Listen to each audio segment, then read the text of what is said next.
And action. All right, guys. This is actually take two, okay? Because this lesson is so important. Yes, this is super easy. This is like one-step algebra, solving one-step algebraic equations.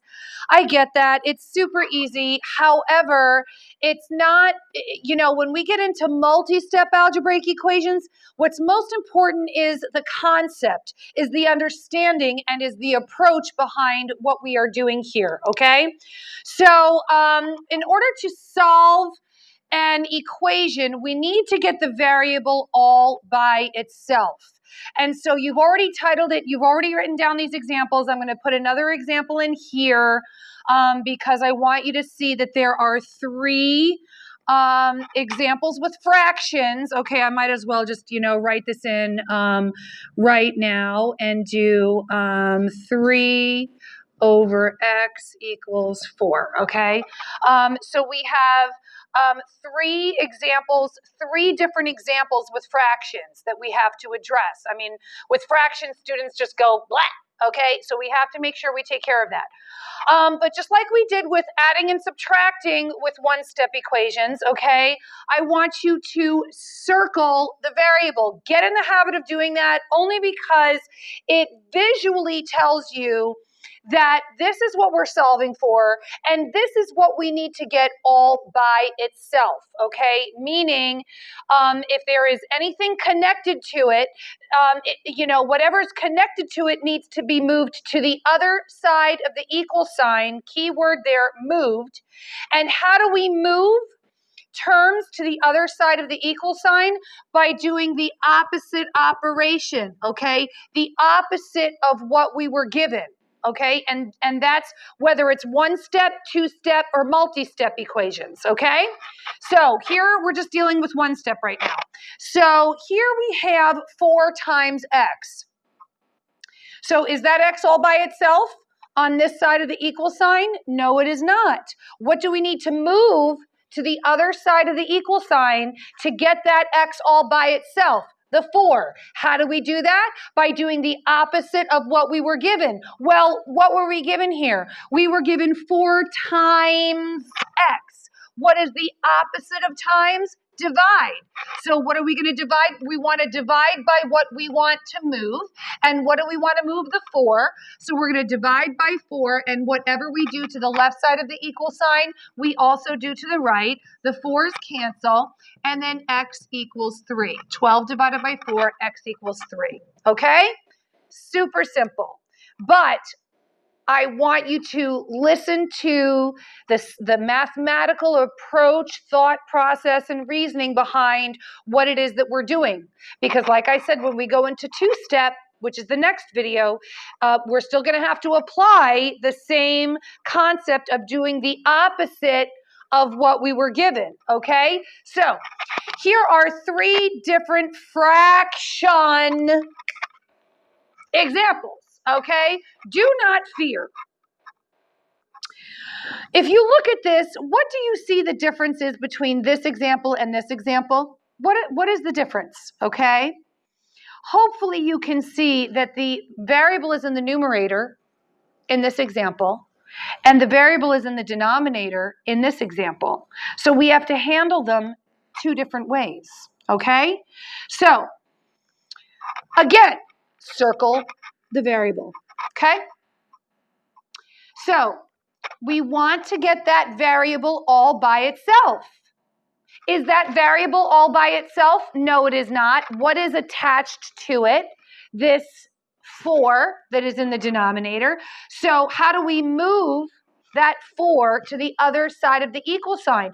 We have to move it by doing the opposite of what we were given. What is the opposite of what we were given here? Well, what were we given? We were given x divided by 4. What is the opposite of divided by 4? Multiplied by 4. So we're going to multiply by 4, and whatever we do to the left side of the equal sign, we also do to the right, okay? Those 4's cancel, bring over your x, and a -9 times 4 gives us a -36. Easy peasy, okay? So now I'm just going to erase this little thing right here. So now let's take a look here. So here, okay, listen, put the star, put the smiley face, put the smiley face in the heart, okay? The way that you get rid of fractions is by multiplying by whatever is in the denominator, and you're going to hear me say that many, many times, okay? So we have a fraction here, and we have to handle it exactly the same way, you guys, that we handled this example. Even though the variable is in the denominator, you handle it exactly the same way. Don't freak out just because the variable is in the denominator, okay? So let's talk about it. This variable is not all by itself. Circle it now. Do it now. Do it now, folks. Circle it now. We have to get that x all by itself. Well, it's not by itself right now. So we have 3 divided by x. How did we get rid of the denominator in this example? We multiplied by whatever was in the denominator because we have to do the opposite operation, right? This is 3 divided by x. So what's the opposite of divided by x? Multiplied by x. So do it now, okay? Easy peasy. Now let's bring over what we have. We have 3 equals 4x. Have we solved for x? So this could kind of count as a 2-step algebraic equation, but that's okay. I just want to show you that these two are fractions where we have the variable in the numerator and then the variable in the denominator, and how to handle both. You need to know how to handle both, okay? So have we solved for x here? No, so circle that x, okay? And how do we get this x all by itself? What's attached to it? The 4. How do we get the x all by itself? We have to move the 4 to the other side of the equal sign. Well, how do we move it? By doing the opposite of what we have. What do we have? We have 4 times x. What's the opposite of times divide? What are we dividing by? 4. Right? Those 4s cancel. And then we have x equals 3/4. There you go. Okay? This is frozen right now, so I'm going to move it up so that you can see it. So give me 1 second here. Let me just clean this up a little bit. Okay. Oh, Shazam. Okay, let me just unfreeze it and move it up a little bit.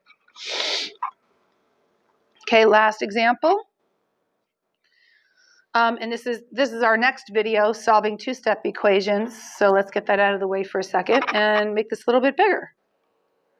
Okay, so this is the third and final of the fractions. Okay, so you guys, I just moved it up here, but I'm hoping you could see the difference between those 2 examples and what we have here. So we have a fraction being multiplied to this variable. In our other examples, let me just write it here. We had like x, the variable in the numerator. It was actually part of the fraction. And then in the other one, the variable isn't the denominator. It's actually part of the fraction, okay? So in our first 2 examples, the variable was actually part of the fraction. Well, in this example here, you can see that this fraction is being multiplied to the variable, okay? So we're going to have to handle this one differently, but we need to know how to handle all of them, all right? So this means 4/5 times m. Okay, everybody circle the variable in Hutchinson fashion. Do it now, okay? Why are we circling the variable? We're getting in the habit of doing that so that we know that we need to get that m all by itself, and we need to move to the other side of the equal sign, whatever it is that we need to move to get that m all by itself. So what do we need to move to the other side of the equal sign to get this m all by itself? The fraction, this this 4/5 fraction. How do we do that? With this example, we have to multiply by the reciprocal. This is one that you're going to have to just get under your belt and practice. So reciprocal means you basically flip the fraction, okay? And whatever we do to the left side of the equal sign, we also do to the right. Okay? And these fractions cancel each other out. Some students are like, well, how do you know that cancels each other out, Miss Hutchinson? I'm like, okay, well, let me show you. 4 times 5 is 20. 5 times 4 is 20. Anything over itself is equal to 1. Okay, so what do we have? 1 what? 1m. There you go. Okay? Now, how do you multiply a whole number to a fraction? Easiest way, put that whole number over 1, multiply straight across. Here we go. 28 times 5 is what? 140. 1 times 4 is 4. Do the division. We get 35. So m equals 35. And we're done. Fabulous. All right, moving on to two-step algebraic equations.